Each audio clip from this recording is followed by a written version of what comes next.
Hi, good evening. Welcome to this event organized by Sivullinen. The title of this event is Mexican Natures, Ecocide, and Literature. So we have today with us a very cherished friend, writer, Diego Olavarría. So the purpose of this event is to discuss the history of the Mexican biodiversity and Latin American approaches to nature, the experience of nature, and also the portrayal of nature in literature. So I think this is especially interesting because for those of you who have been living in Finland for a while, you know, you sense that this relation is quite different from that Finnish people have with nature. So we are going to try to show examples of this difference, to sketch a historical development of this relationship to nature in Mexico. And we are going to listen to Diego's views because he has done quite a lot of homework on this regard. So first of all, I would like to introduce Diego quite briefly. Diego Olavarría is a non-fiction writer and translator. His debut book, El Paralelo Etíope, that is the Ethiopian Parallel, was put out by Fondo Editorial Tierra Adentro in 2015, and it won the Ricardo Garibay National Young Book Award. His second book, Historia, nuestro futuro, put out by the Foundation Fondo Mexicano para la Conservación de la Naturaleza in 2019, goes over the main historical currents that have transformed the natural environment of Mexico. And he has, of course, collaborated in many magazines in the Spanish-speaking world. I first met Diego around the time he published this 2015 book, El Paralelo Etíope, and I read it. And for me, it was quite interesting to see because, I would rather have you talk about it. But I just have to say that for me, it was a very refreshing experience to see the African continent through the eyes of a Latin American, because it does look different from the perspective of an American or a European, regardless of how well documented European research might be. So, Diego, I would like you to start by telling us a bit about El Paralelo Etíope. In general terms, what is Historia, nuestro futuro about? And something very important, which is the nature of these books as chronicles, because this gives the information a very interesting layout, and it's not very frequent in Mexican literature, actually. Hi everyone, and thank you, Jose Luis, and thank you to Sivullinen for the invitation, and thank you, of course, to everyone here in attendance. Thank you as well for bringing up El Paralelo Etíope, this first book, which I guess it's perhaps pertinent to start by defining what we understand in Mexico and in Latin America by crónica, because the word translates into chronicle in English, but it's not, I think, exactly the same. It's actually pretty different. So I think I'd like to start with that, and I think it's an important distinction because in Latin American literature we tend to think of nonfiction to be quite close to this genre. Of course, we have essayists, but the crónica, it plays an important part. And I'd say that the crónica has its origins in this in the European writings, really, of the 16th, 17th, even 16th, 17th, 18th century.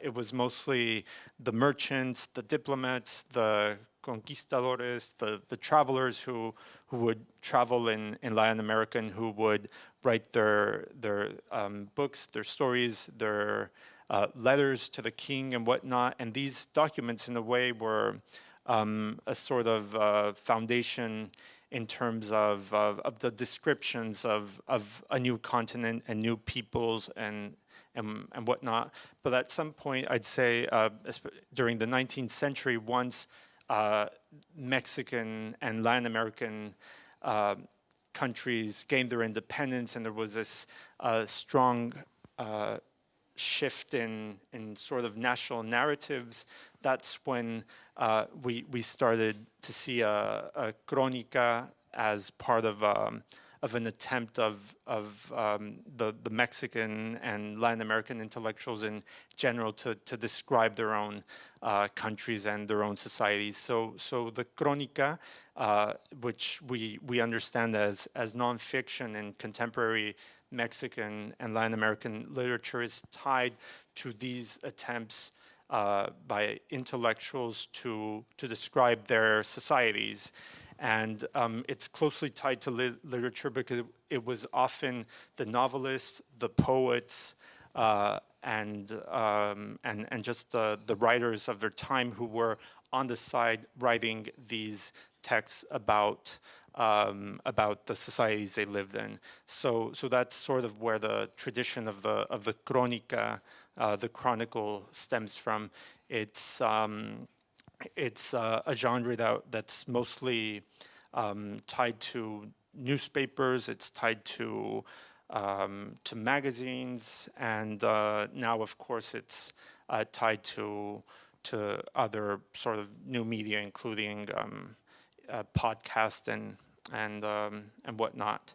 But yes, I'd say that the crónica, in a way, is also very special because it's a very sort of literary genre. The crónica is experimental, it's cross-genre, it's very much a genre that aspires to treat real life in a literary form. So it is literary, and some of the greatest authors of 20th century Mexican literature, such as Jorge Ibargüengoitia or Carlos Monsiváis or Elena Poniatowska, they have all partaken in this genre of the crónica. So that's kind of I think it was important to define it and to sort of explain this genre that, in a way, is very tied to Latin America and identity in Latin American literature. Yep, and also because it forces the writer, it's super hard and it's very painstaking because the effort of description in chronicles, you need to be swift. Like most of the time you don't have time to stare at a phenomena that you want to portray. You need to grasp the phenomena from the world very fast. And then the effort of the description, because also you are portraying stuff that is unusual, typically. I think about, for example, this Mexican poet that I don't like very much as a poet, Luis G. Urbina, but his accounts of street life in Mexico City in the 19th century. It was so powerful, and you needed that plastic capacity of a poet. And also, I find someone who doesn't write a lot of chronicles, or crónica, that it forces you to bring a lot of your assumptions about culture to the surface, right? To articulate everything you see. For example, there's this other Mexican intellectual, Francisco Bulnes, who in the 19th century was part of the first Mexican scientific delegation sent abroad for a scientific purpose. And this guy went to Japan to document a moon eclipse in Japan. And on the way, he wrote a very detailed account of his experience in Japan. And he was so racist. Like a Mexican intellectual, like poisoned by positivism. So blatantly racist, but still through the racism, you see like a very interesting depiction, not of Japan, but of what the Mexican mind was. Yeah, and for me, this is one of the reasons why I enjoy reading Chronicles, and I enjoy your work so much.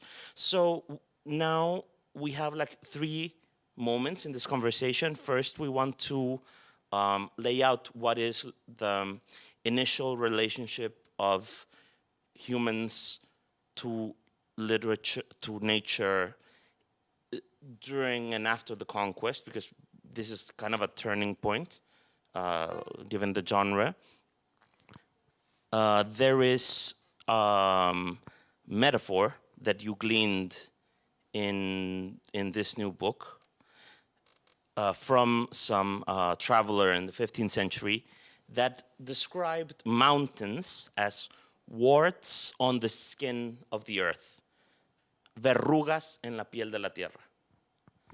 So this makes me think about this kind of hatred towards nature that is like a very sad and very strong component of our relationship to nature. I would like to read a very brief passage from Bernal Díaz del Castillo's account of the conquest, just because I would like you to have a taste of how awful this is, like the account of the destruction. So Bernal Díaz del Castillo was part of the first units of the Spanish army that helped in the conquest of Mexico, of the Aztec Empire, and the instauration of a Spanish colony proper. So he wrote a very long book detailing what he saw. So this is just one passage. And when we enter into the city of Iztapalapa, the palaces where we were received were so big and so sculpted, the stones so finely etched, cedar, wood, and other perfumed essences, with great patios and notable halls covered with cotton. And after having observed all of this, we went to the garden, to the wonderful garden, to stroll. And I could not get enough of the diversity of trees and their perfumes, and the paths full of flowers, and a number of fruits and bushes, and a pond, and something else. Great ships could sail into the garden from the lagoon through an opening, so there was no need to set foot on land, and everything was so clean, and there were stones with paintings inside, more than I could ever see, and birds of every kind and variety in the pond. I asked myself if in the world there was any other comparable land, because back then I did not know Peru. Today, all of that is in ruins. It's lost. There's nothing. So already, like within a lifetime, everything that was this very dynamic and somewhat sustainable relationship to nature that the originary peoples had was destroyed. The architecture and the know-how and everything, as we know. And then we start with this other thing, which is the drama of trying to tame, in Mexico, for example, the lake system, right? Yeah, I think this is it's very sort of important to sort of remind you, since you, of course, have a notion of it, but it's always good to remember what it must have been like to arrive to a different continent 600 years ago, and this different continent, this different landmass, was not only isolated economically from the rest of the world, it was also naturally its own sort of bubble, its own sort of space. And the moment that the Spanish arrive in Mexico, they find a place that had different animals, different insects, different species of grass, different species of flowers, different species of absolutely everything, and also a different microbial life, a different bacterial life. And they bring along, of course, the viruses, which aside from this natural destruction that Jose Luis mentioned, which was very, very intentional, the destruction of the lakes and the destruction of the city and the annihilation of culture, which went together with an annihilation of nature and the sustainable relationships between the local indigenous people and the lake and the land. There's also this pandemic which was unleashed in 16th century Mexico, which, according to our best estimates, killed about 90% of the local population, which makes COVID look like a joke, right? 90%. So anyway, the lake is very important because today we know that Mexico City is famous for being a city of 20 million people, being one of the largest metropolis in the world, for being a place of great contrast with a few years we would even say it was where the richest man in the world lived, and possibly also some of the poorest people on earth in one single city. But 500 years ago, it was a lake region. It was a region of enormous biodiversity. There were 5 lakes, one of them brackish, so sort of salty, but not too salty, a bit like the Baltic Sea maybe, and the rest were freshwater lakes, and these lakes were very important for the migratory birds. So these lakes were of enormous natural importance, but they were also very economically important because the lake was the foundation for agriculture in Mexico City and for the Aztecs, who by taming the lake and developing a system of agriculture known as the chinampa, which was a system that created sort of islands on which to grow food at very high efficiency. They were able to create an economic surplus and develop wealth and then develop a mighty powerful civilization. So all this was when the Spanish come in, they begin the destruction of this lake and the destruction of the civilization and the destruction of the foundations of the culture. So that's important to remember, because the lake today, it hardly exists anymore. I mean, there are puddles around the city that remind you that this existed, but today it is often referred to as an ex-lake. So that's an important topic throughout, I'd say, much of the nature writing of the past few centuries. It's also like very strange how the existence of the lakes represented wealth for the Aztecs, and then for the Spaniards they represented poverty. It's so interesting how it's really like black and white. There's one of the most consequential Spanish entrepreneurs in the Valley of Mexico, Íñigo Noriega. This guy bought the ancient estate Hernán Cortés had in the area of Jico, and he had plans for a very ambitious agricultural development using Spanish techniques. And for him, it was like, okay, this lake is a problem. The lake of Jico, specifically, that was freshwater. And this motherfucker drained the freshwater lake into the brackish lake because he had no use for it. He had no use for it. So it's so interesting to see like the moment where those decisions were made, right? Because now you see the city, you see the water scarcity problems, but it's so interesting to see the moment when those choices were made, right? Okay.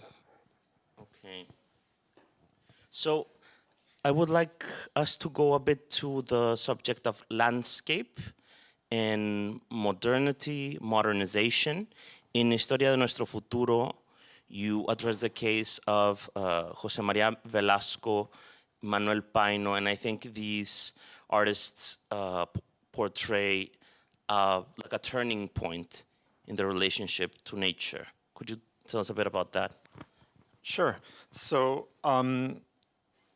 we're jumping now into the 19th century. So Mexico became an independent nation in 1821, and of course, once the Spanish left, you have a country that didn't really have an identity, much of an identity. I think that maybe Finnish people might be able to relate to these sorts of questions of being a new country and not really being sure what you are and what you sort of stand for. And Mexico was in this sort of position in the 19th century where we were sort of trying to figure out if we were more indigenous, if we were, if what part of Spanish identity we wanted to keep. And as part of this process, we were also sort of looking for symbols of identity. And one of those symbols turned to be the landscape. So among 19th century painters, landscape became an important motif. One of the more interesting painters of that time was José María Velasco. He would paint these enormous landscape paintings with the volcanoes and the hills and what was left of the lakes back then. It was mostly centered around around Mexico City and the surrounding areas. But at the same time, what's interesting in these painters and in these representations of nature in the 19th century, especially in Velasco, is that in every single one of these paintings you will see a piece of modernity somewhere. You will see the locomotive crossing through the field and churning out black smoke, and you'll see the chimney of a factory behind a majestic waterfall, and you'll see an empty sort of canyon, but then you'll also see a steel bridge that sort of suggests that there is a train that is about to pass. So this sort of moment in Mexican art is absolutely a great way to sort of see what is coming our way, how these technologies are sort of barreling in our direction, and that everything is about to change. And about to change in the sense that before the existence of a train, people were so isolated within Mexico, in their own villages, in their own towns. It was very hard for them to travel. It was very hard to move products around. So the advent of the train means something very important in the sense of, okay, now I'm closer to that other town. Now, another side of this is, what does it feel to live in the countryside of Mexico in that time, in the 19th century? Manuel Paino, for example, of course, he has this iconic novel, Los Bandidos del Río Frío. There's this sense in Mexico that living in the countryside is dangerous. It's a sordid place. It's a very sordid place. In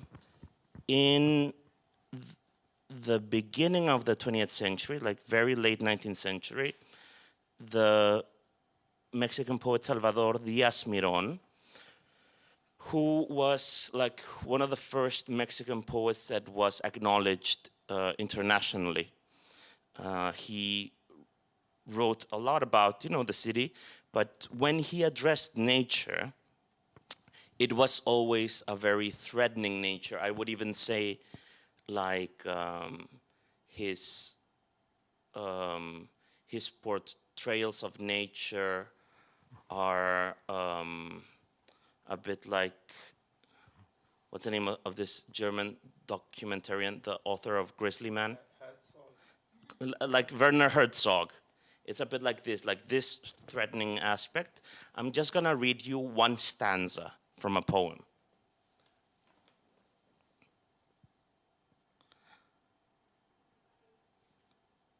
Carpets of couch grass slither among the golden staring dunes, interspersed here and there with hostile dry brushwood that shows its thorns and hides its lizards. And the oily glimmer on the stalks and the leaves pretends composure. So he's talking about just one shrub, and there you see everything, like, oh, this is superficially beautiful, but there's a reptile there. There are thorns and a reptile. And it's always like this in the 19th century. Nature always has this, it still feels like a problem for Mexican artists. Like in that sense, Jose Maria Velasco's take is much more hopeful, I think. Yeah, that's very interesting because I think that's totally correct. The Mexican, and I'd say this extends to the rest of Latin America, the artists and intellectuals in those times, they had this sort of this disdain for nature and this idealization of the city and of city life and of the sort of civilized pleasures that the city could bring to us. These were societies that were keen on building institutions. They were keen on developing universities, on developing government institutions, on developing the sort of institutions of modernity, on building science. But at the same time, they were sort of averse towards nature in this sense. I think there's some very interesting examples of this, and it really sort of contradicts. I've always found this fascinating.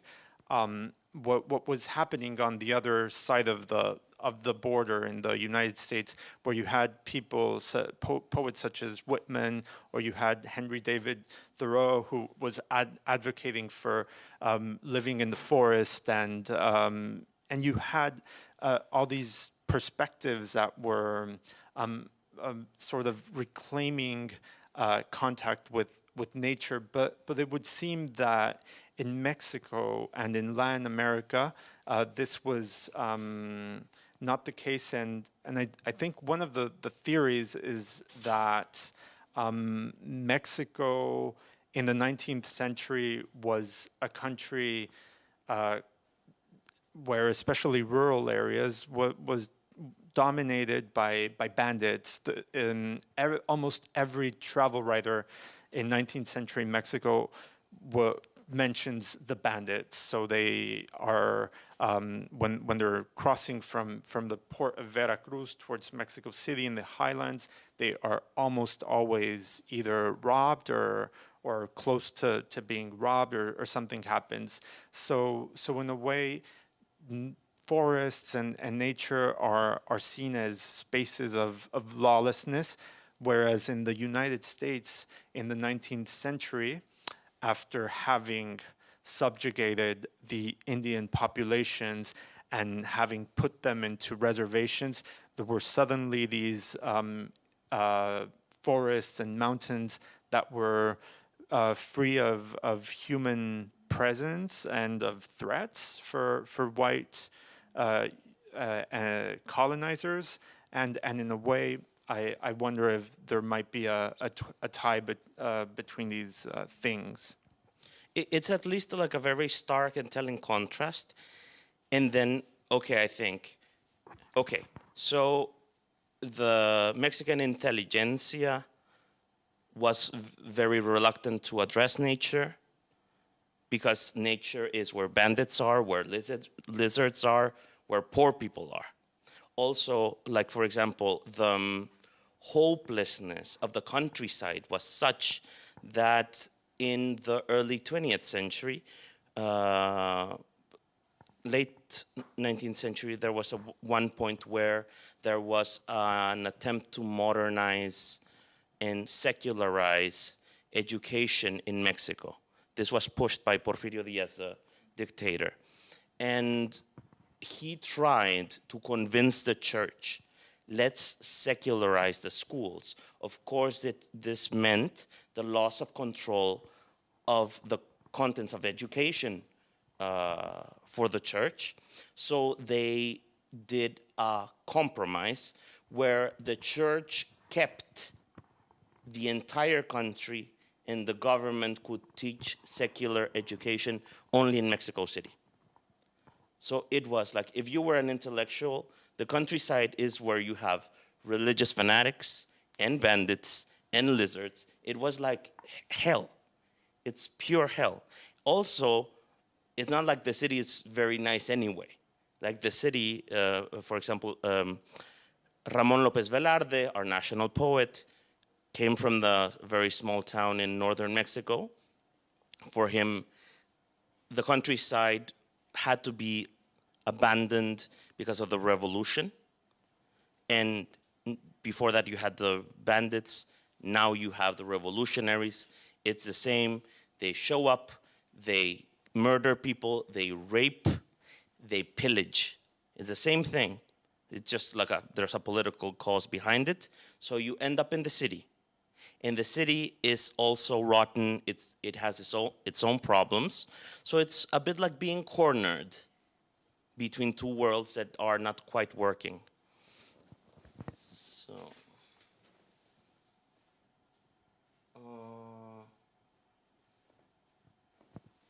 do you have?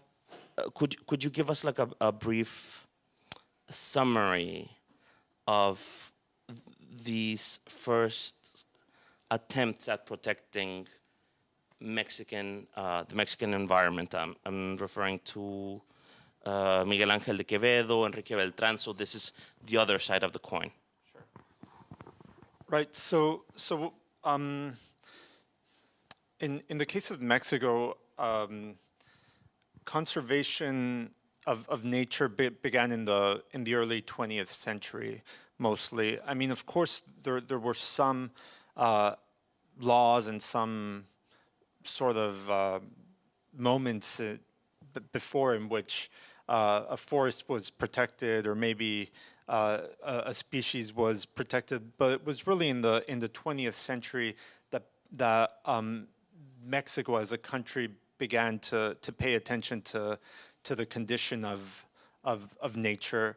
And one of the contradictions of this of these perspectives that Jose Luis mentioned and that we've been discussing, that nature was sort of despised by the city and whatnot. At the same time, nature was seen in the case of a country such as Mexico, which is quite large and quite biodiverse and which has a bit of everything. In Mexico, you have temperate forests, you have glaciers, you have deserts, you have tropical forests, you have rainforests, you have grasslands, you have a coast that extends from Baja California, which is a more sort of temperate coast that might remind someone of the coast of Italy, to the coast of Chiapas or Yucatan, which is completely tropical. And in this country, nature was seen as being this sort of infinite resource, that it was impossible that we would ever be able to cut down those infinite forests, and we would never be able to fish enough fish that we would deplete the stocks in the ocean, or that we would simply be able to extract as much as we wanted from that country and forever. And in the early 20th century, once the train system had developed and the extraction of, especially of forest products, accelerated, some people realized that this was not the case, that Mexico could effectively run out of forests and run out of natural resources if it didn't start protecting it. And that's kind of when a few Mexican intellectuals began to look into this and to propose national parks and conservation areas. And it was, I think, a pivotal moment in which the relationship between people or society and nature really changed, although it was still just a very early moment, and perhaps insufficient in many ways. At least it was a change. It was a new attitude, right? It was Teddy Roosevelt in the U.S., like 50 or 60 years before, had developed the notion of a national park. And when this idea arrived in Mexico, it was not implemented thoroughly, but it was at least a change, something new, like something more hopeful, right? However, yeah. Oh, yeah. No, and I just wanted to add that in the case of Mexico, you might find it interesting that the only sort of areas that were protected initially were pine forests and forests in higher altitudes, because they were seen as crucial for the watersheds, for the rivers. And part of protecting the rivers was protecting the possibility of developing hydroelectric energy. So it was not only about the trees; it was about protecting the rivers and the development of hydroelectric energy. And in this sense, the tropical rainforests that were full of biodiversity and today, which we would consider much more essential and threatened and delicate, they were not part of these. They were not part of the national park scheme. Yeah, it's so interesting to read like the views of these intellectuals. I'm gonna kind of butcher what Jose Luis Mora said. It's a quote from Diego's book, but it really made me laugh. That at one point, like, he had like an overly optimistic idea about the abundance of natural resources in Mexico, and he said, "No, I'm butchering him, but it's the core of the idea is we have forests for all kinds of furniture." That was his idea, basically. No, we can do any kind of furniture in Mexico. So there are these glimmers of hope, but the dominant culture remains throughout the 20th century. It becomes even more urbanocentric, even more. There is a poem that I really like by the Brazilian poet Ferreira Goulart because it's so on the nose. I'm gonna read it. It's quite short, but I think this is the kind of poem that I can only imagine happening in a place like Brazil or Mexico. Okay. It's this was written like in the 70s. Bicho urbano, that means urban bug. If I said I prefer to live in Pirapemas or in some other small city of this country, I am lying. Even if in the morning I might wash my face in the basin and the turkey preserves that white taste of sunrise. No, I don't want to live in Pirapemas. I'm lost. Just like many other Brazilians, I am lost. I need this fracas of people in the streets, and my heart burns gasoline, cheap gasoline, like any other urban engine. Nature frightens me with its bushes, dark, its waters, its birds that are like specters. It frightens me as almost as much as that abyss of stars and gases over my head.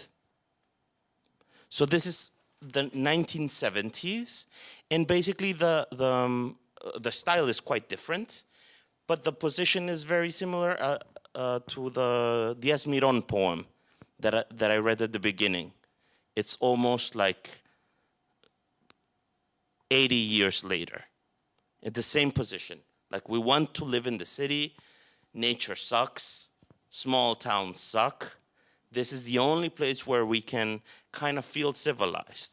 My own experience when I moved to Mexico City is I think it's a place where you can go, and if you go get to the top of a skyscraper, you will only see concrete as far as the eye can see.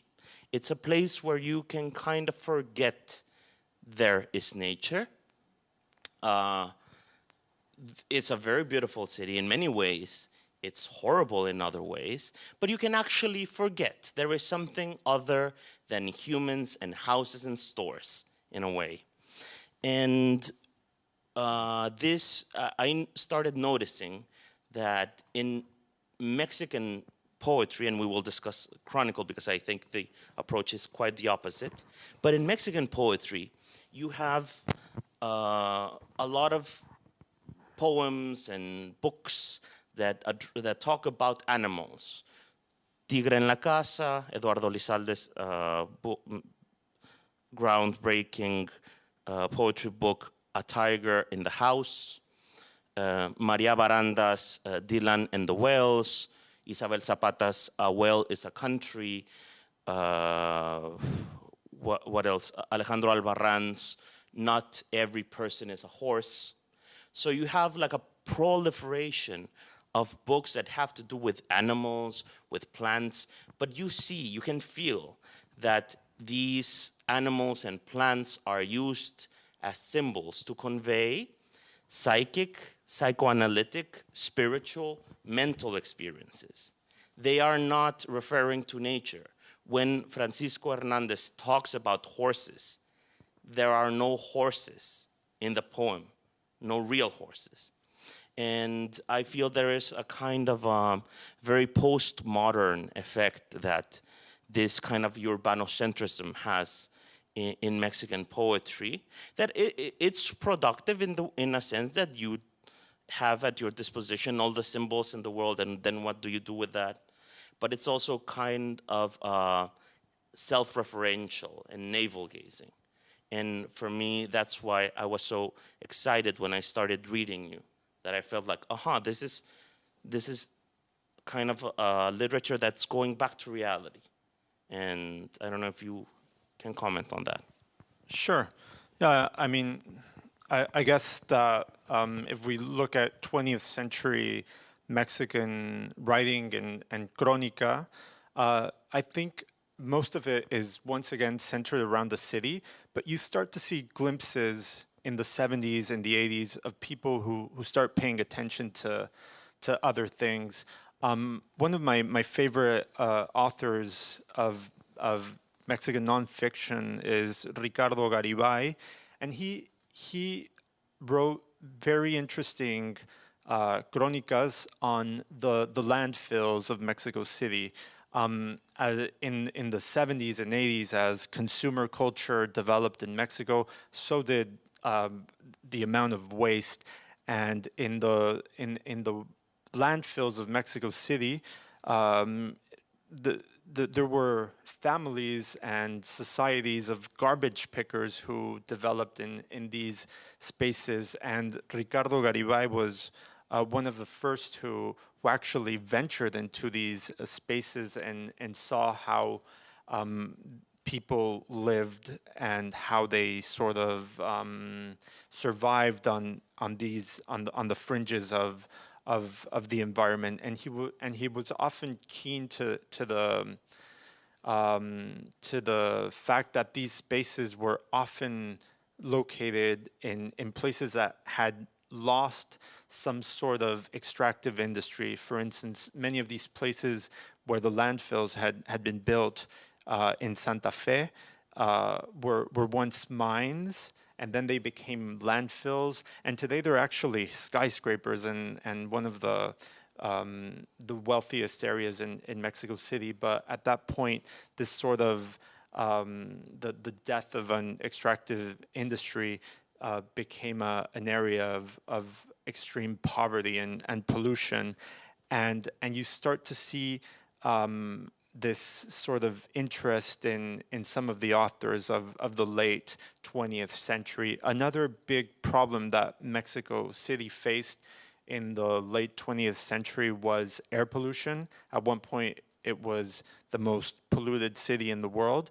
And at that point, there were also a few writers who wrote about air quality and about the disappearance of the sky as a concept, because suddenly, and this continues to be the case in Mexico, if you grow up in Mexico City, you do not know that the sky is supposed to be blue.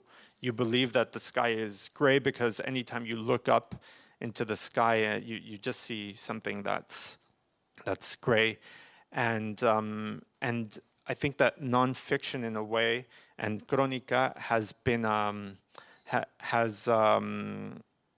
developed, and this is also quite tied to the relationship to journalism, has began to develop a keener interest into nature in the past few years, and is perhaps leading and guiding the way into understanding the relationship between Mexican society and nature and contemporary writing.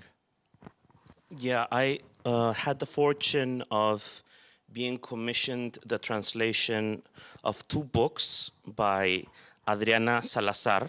She is a Colombian scholar and a writer, and she lives in Mexico and has written a lot about failed modernization projects in Latin America. So she has a book called Lake Texcoco, an encyclopedia of things living and dead. And that is not a crónica. It is a series of articles about small objects that she has found in the premises of the former lake. And she does like ethnological, anthropological tracing of the history of a place through small, shards of glass,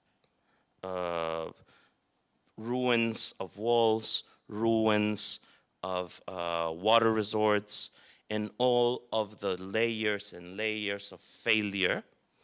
A failure not only institutional, but also the inability that we, for some reason, still have to make like a project that works for humans, but also for nature. It feels like we have not been able to escape this dichotomy. Like, is this good for the Mexican economy? Then it means ecocide. Or the other option is just leaving things alone and not developing. And I see in Adriana's approach a very productive and kind of a new flavor. And I think there's more and more of this now. Also, I see a new kind of activism that has to do with, well, you know what they call artivism. There are some strains of that I find very convincing now and give me a lot of hope in Mexico. There is this project called Isla Urbana. And this collective designed a rainwater collection system that uses very simple physical principles and basically tubs that people put on their roofs. And it uses a very simple filtration system to collect rainwater. And it's a very simple system, but ultimately because sewage is so poorly designed in Mexico, like in the outskirts of the city, a lot of people don't have a lot of running water. And when it rains, also rainwater just collects and it becomes a swamp. So, for example, they are now collecting rainwater and filtering it in such a way that people can use it to take showers, for example, or wash the dishes. And during the 2017 earthquake, for example, there was one neighborhood where there was one of these systems installed, and this household on the roof, they had, I don't know, like 1,000 liters of water. And because of the earthquake, the whole neighborhood ran out of running water, and like 15 households lived on the water collected by one household in a moment of an emergency. So you see like these things happening, and also I found out about this through Adriana's research. And I found like, okay, there's something new that's happening. Sometimes I feel less pessimistic about it. Yeah, I agree that something is changing. There's a new sort of interest in nature writing. I was speaking to a Spanish nonfiction writer and novelist, Gaby Martinez, last year, and he has even coined a term for it. He calls it liternatura, which is a combination. Literatura. Which is a combination between literature and nature. And it was funny that he had to come up with this term because in reality, there wasn't a concept in Spanish writing for writings related to the literary world, because and oftentimes he found himself using the term nature writing just in English as a description of the work he was trying to attempt. But the fact that people are beginning to invent words is possibly a sign of something changing. And I do think that the release of a few new books this year, in Mexico at least, a few authors, including Diego Rodriguez Landeros and Andres Cota Iriart, are very centered on nature, and a few books on of the past few years, including one by journalist Lidiet Carrion, which actually centers on feminicides in the state of Mexico, but which are tied in a way to the canal there, which is used for dumping bodies, was a very, to me, a very interesting example of how the destruction of nature in a way is also a sort of harbinger of worse things, of social decomposition. And I think that this topic is finally breaking into Mexican and to Latin American literature in a more forceful way, and I think that we're probably going to see much more interesting examples in the coming years. Yeah, I think so. And for me, your book is a very clear example of this. I think we could wrap up.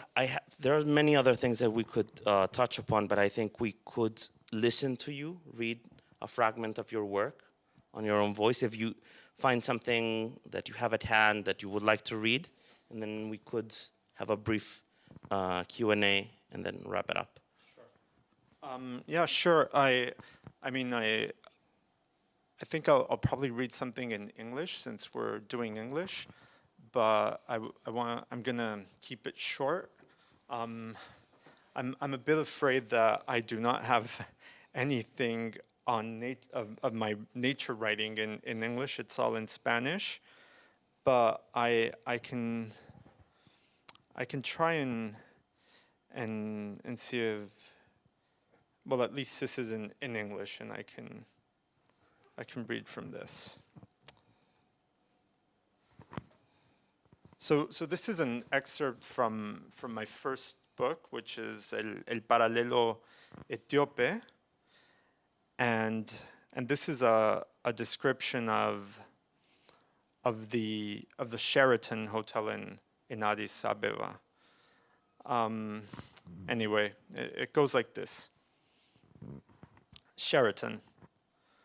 The wild contrasts between north and south, between rich and poor, they don't generally shock me much.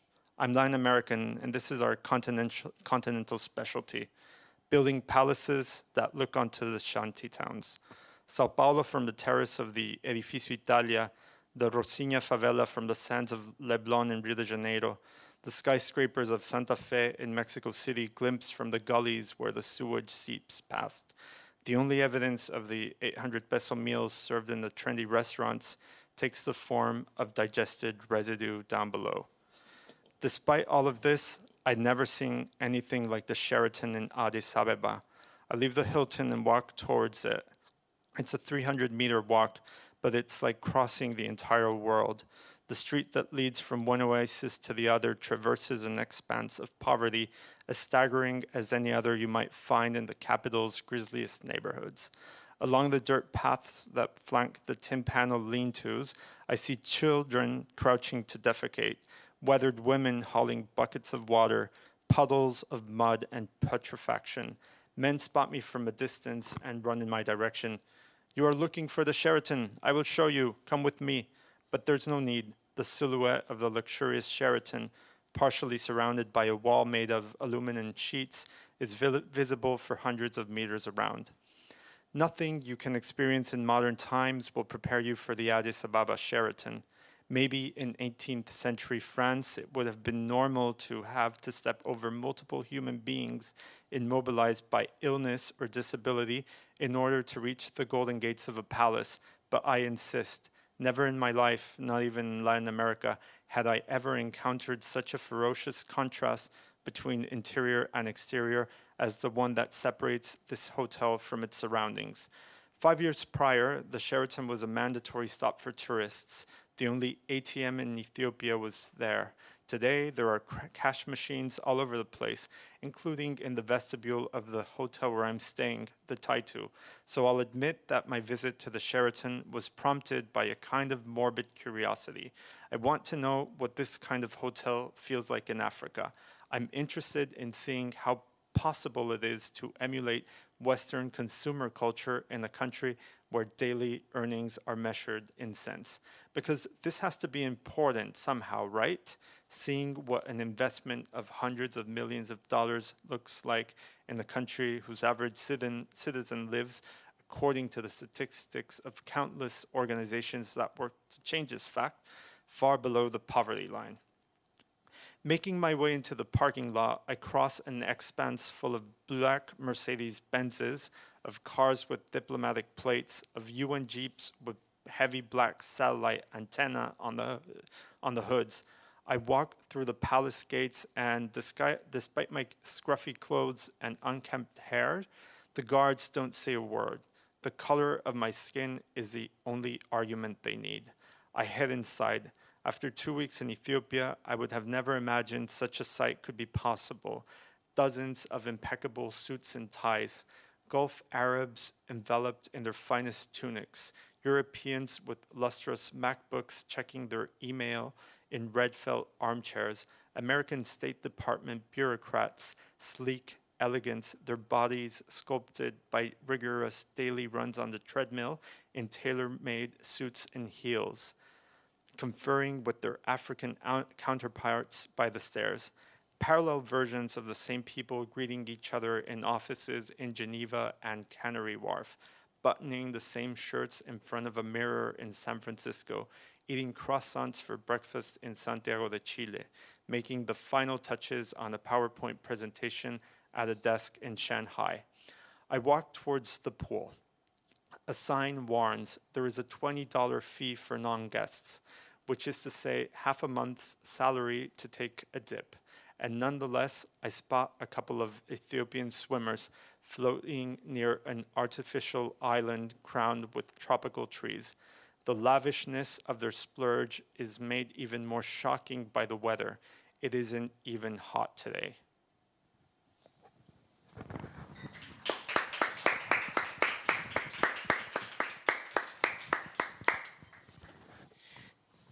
Thank you very much, Diego. So yeah, there's this Baroque quality to Chronica that I find very tasty, and it's really like there's an intensity in the writing that is so strange, because I can also picture that space, and it's like, okay, that's simply normal, but you do really distill the kind of confusion that you were feeling, even in those very clear sentences that you were using.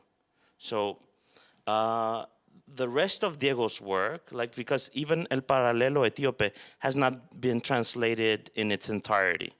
No. Yes. So this is something that should be corrected soon. But anyway, we could have like a couple of questions if the public has any. I can just Okay. shout. We are not that many. Just question about, is it your book only focusing on Mexico City, or is it like focusing on different kind of spaces in Mexico? Because as you said, Mexico is really diverse and so on. But you were only talking about Mexico City. So I was wondering if it's the natures of Mexico City or the natures of different natures and territories in Mexico. Yeah, you're absolutely correct. We essentially committed the same sin we were complaining of. We set out not to do it. Like a moment before we started talking, we said, this is a problem, let's not do this.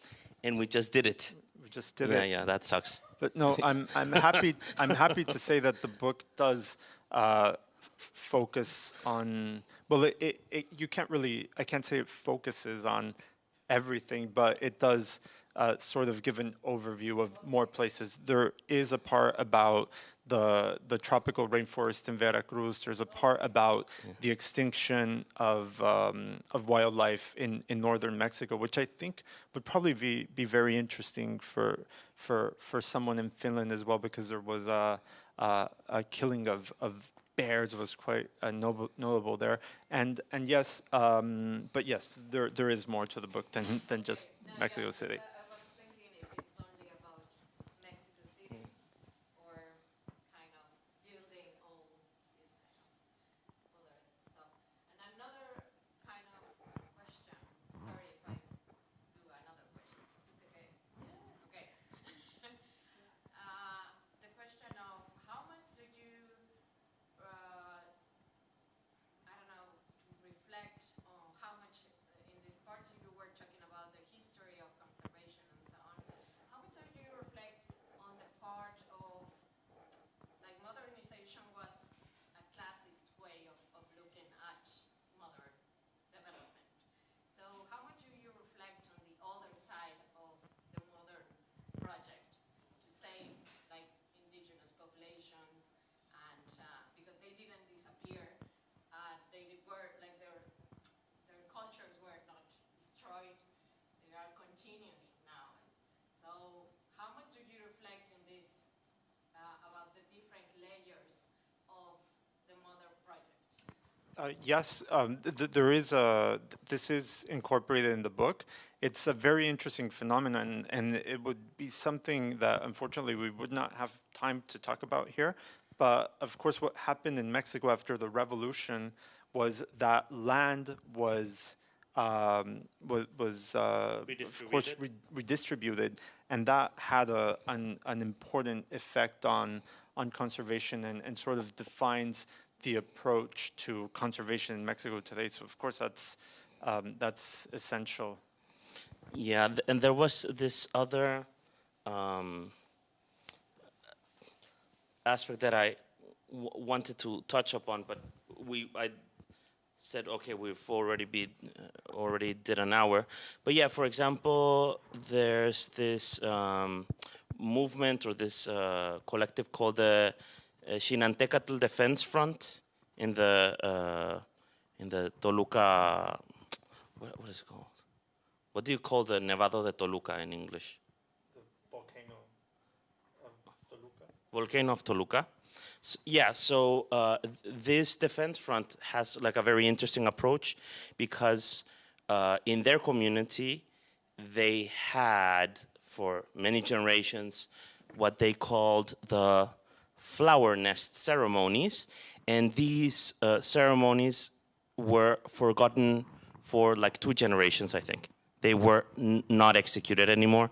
And it's people, let's say like in their 20s or 30s now, that decided to revive this tradition, which is the weaving of ceremonial crests of flowers from the region.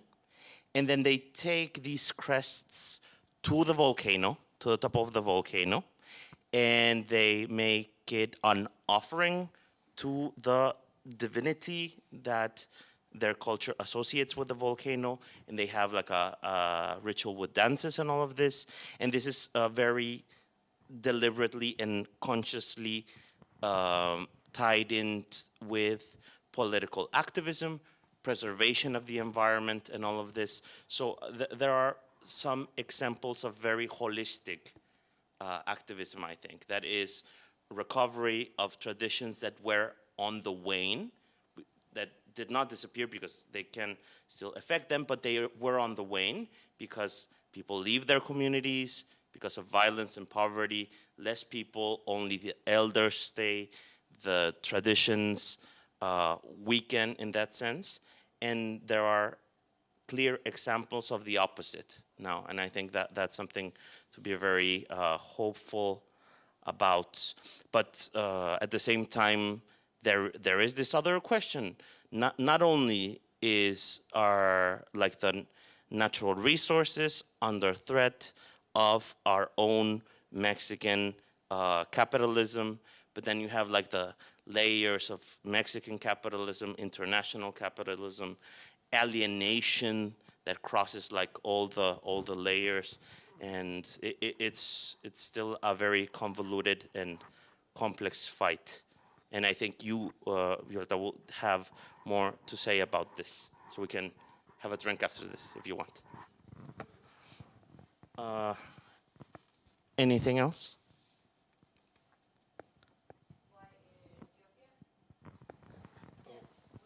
Why Ethiopia? That's a good question. I mean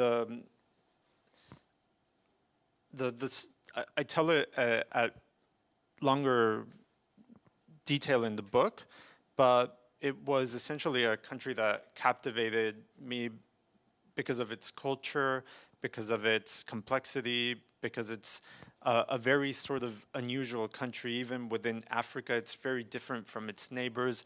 The history is very different. It has its own writing, it has its own culture, it has its own religion, it has its own food. It has this amazing biodiversity. It's the place of origin of coffee. I mean, there's so much to the country that's fascinating, and of course, there's a confluence of cultures, and you have the Tigray in the north, and you have the Oromo in the west, and you have the Amhara in central Ethiopia, and all the tribes in the south, and it's a complex country that reminds me in a way of Mexico, and I think that's sort of something that I found along the way, that Mexico had much to, that my sort of understanding of Mexico helped me understand in a way Ethiopia. I guess that's a short answer. Yeah, El Paralelo Etíope is also in print. It was re-edited recently in Spain. So that is in circulation. I really recommend it. Okay, I think we can wrap it up. Thank you so much for bearing with us. Thank you so much to Armando, who's somewhere there. Thanks to Rosebud for hosting our events. And let's keep on chit-chatting and let's have a beer.